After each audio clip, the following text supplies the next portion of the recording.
आज मैं आपको वो हृदय विदारक कहानी सुनाने जा रहा हूं जिसका संबंध बीते हुए कल से ही नहीं है, बल्कि जो आपके वर्तमान और आने वाले कल के लिए भी एक चेतावनी है। ये कहानी है मालाबार के हजारों हिंदू पुरुषों और महिलाओं की, जिनकी जीतकारों के भाग्य में किताबों के पन्ने भी नहीं आए। सन 1921 भारत में तुर्की के इस्लामी खलीफा के लिए कांग्रेस के समर्थन से मुसलमानों द्वारा चलाया जा रहा खिलाफत आंदोलन अपने चरम पर था। मुसलमान दुनिया भर में इस्लामिक सत्ता अर्थात खिलाफत स्थापित करने के सपने को साकार करने के लिए पूरी तरह तत्पर थे। जहां एक ओर खिलाफत सभाओं में काफिरों को खत्म करने के लिए जिहाद के नारे लग रहे थे, वहीं दूसरी ओर मोहनदास गांधी के नेतृत्व में कांग्रेस हिंदुओं से हिंदू मुस्लिम एकता के नारे लगवा रही थी। इतना ही नहीं, मोहनदास गांधी और कांग्रेस हिंदुओं को इस्लामिक खिलाफत आंदोलन के लिए धन देने तक के लिए कह रहे थे। मुसलमानों का मजहबी उन्माद पूरे उफान पर था। मुसलमान नेता इस्लामिक देशों के धड़ाधड़ दौरे कर रहे थे और भारत पर हमला करके यहां खिलाफत स्थापित करने के लिए उनसे अपील कर रहे थे।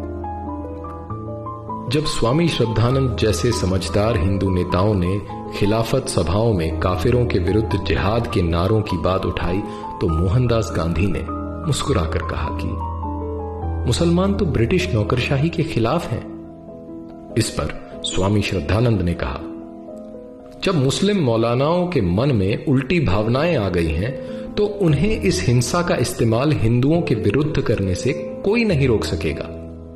स्वामी श्रद्धानंद की बात जल्द ही सत्य सिद्ध होती नजर आई। पंजाब से खिलाफत आंदोलन का एक प्रमुख सूत्रधार अल्लाह बख्श केरल के मालाबार में आया हुआ था।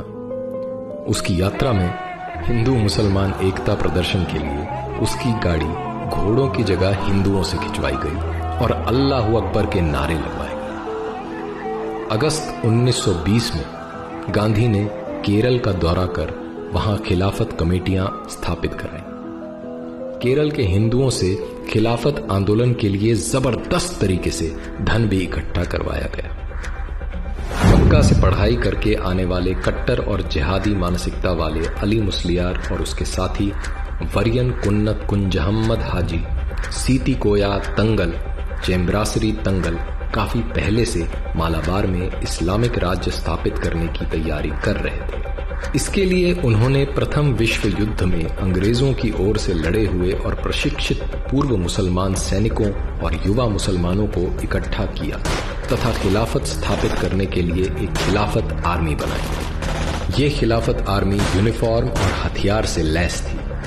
ये सभी मुसलमान कुरान पर हाथ रखकर कसम खाते थे कि खिलाफत स्थापित करने के लिए वे अपने प्राण तक दे देंगे। रिपोर्ट्स के अनुसार इस इस्लामिक सेना में 60,000 तक सैनिक भर्ती थे। यह इस्लामिक सेना मालाबार के कई क्षेत्रों में सड़कों पर परेड तक करने लगी। 22 अगस्त 1921 को जमात मस्जिद मालाबार को इस्लामिक खिलाफत का क्षेत्र घोषित करके अली मुस्लियार को वहां का इस्लामिक राजा घोषित कर दिया गया। पूरे क्षेत्र को इस्लामिक शरिया क्षेत्र घोषित कर दिया गया। इमारतों पर तुर्की खलीफा के झंडे लगा दिए गए। एक विशेष प्रकार के छुरे, जिन्हें खिलाफत छुरा कहा गया, इनका बड़ी भारी संख्या में निर्माण कर मुसलमानों में बांटा गया। अब इस शरिया क्षेत्र में बारी आई हिंदू काफिरों की। काफिर हिंदुओं को इस्लाम और मृत्यु में से एक विकल्प चुनने को कहा गया। मुसलमानों द्वारा हिंदुओं पर भयानक अत्याचार शुरू हो गए। हजारों की संख्या में हिंदुओं का जबरन धर्म परिवर्तन करवाकर मुसलमान बना दिया गया। जिन हिंदुओं ने मुसलमान बनना स्वीकार नहीं किया, उन्हें मार दिया गया। उनके घरों को लूटा गया और आग लगा दी गई। हिंदुओं के क्षत विक्षत शवों से मालाबार के कुएं और सड़कें भरे पड़े थे। गर्भवती महिलाओं के शरीर के टुकड़े टुकड़े करके सड़कों और जंगलों में फेंक दिए गए। इनके गर्भ से निकले अजन्मे बच्चे जहां तहां पड़े थे। निर्दोष और असहाय हिंदू बच्चों को उनके माता पिता भाई बहनों के सामने तड़पा तड़पा कर मारा गया। युवकों को यातनाएं दी गई, कुछ को जिंदा जला दिया गया। हिंदू महिलाओं और युवतियों के साथ दुष्कर्म किए गए, उन्हें जबरन दासी बनाकर रखा गया। बेशर्मी और वहशीपन की सारी हदें पार की गई। देवालयों पर लहराते हुए हिंदू ध्वजों को उतारकर उनके स्थान पर इस्लामिक झंडे लगा दिए गए। मूर्तियों को खंडित कर दिया गया। मंदिर परिसरों में गायों को काटा गया।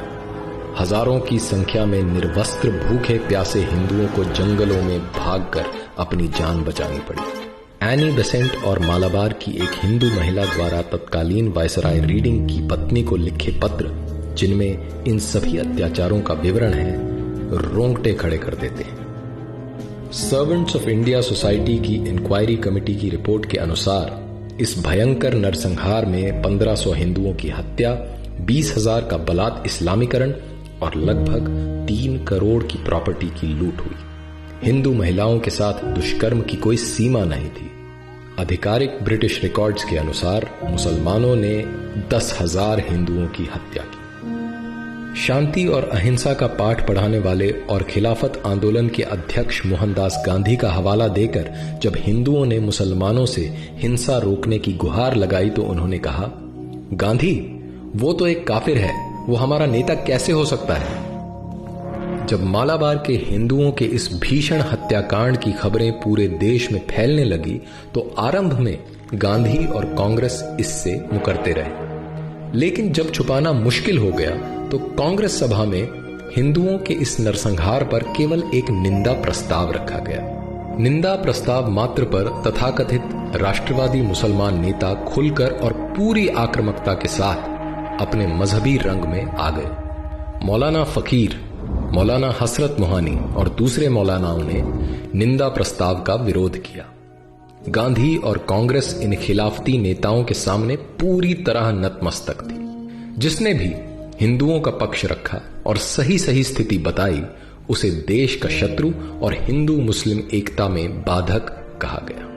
मोहनदास गांधी ने तो इस हत्याकांड के लिए हिंदुओं को ही आरोपी बता दिया। 26 जनवरी 1922 के यंग इंडिया के अपने लेख में गांधी ने लिखा, मोपला दंगों के लिए हिंदू ही आरोपी है। हिंदुओं ने मुसलमानों का ध्यान नहीं रखा, उन्हें अपना मित्र नहीं माना। अब मुसलमानों पर क्रोध करने का कोई लाभ नहीं। इतना ही नहीं, गांधी ने मुसलमानों की हिंसा को सही बताते हुए बोला, वे मोपला मुसलमान अल्लाह को मानने वाले बहादुर लोग हैं जो अपने मजहब के लिए लड़ रहे हैं और उनकी लड़ाई का तरीका उनके मजहब के अनुसार मान्य है।